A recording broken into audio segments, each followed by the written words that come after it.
people become quite illogical when they try to decide what can be eaten and what cannot be eaten. If you lived in the Mediterranean, for instance, you would consider octopus a great delicacy. You would not be able to understand why some people find it repulsive. On the other hand, your stomach would turn at the idea of frying potatoes in animal fat, the normally accepted practice in many northern countries. The sad truth is that most of us have been brought up to eat certain foods, and we stick to them all our lives. No creature has received more praise and abuse than the common garden snail.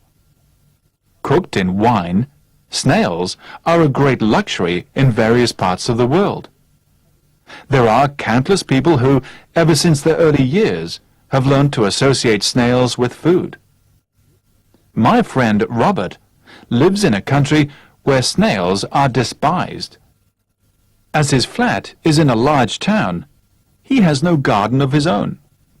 For years, he has been asking me to collect snails from my garden and take them to him.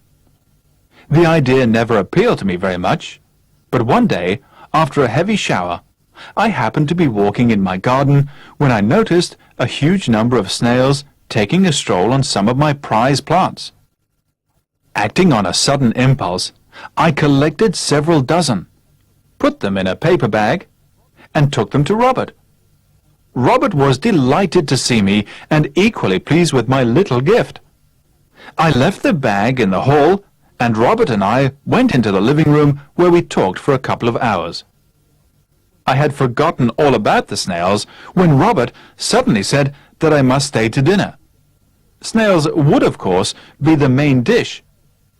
I did not fancy the idea, and I reluctantly followed Robert out of the room. To our dismay, we saw that there were snails everywhere. They had escaped from the paper bag and had taken complete possession of the hall. I have never been able to look at a snail since then.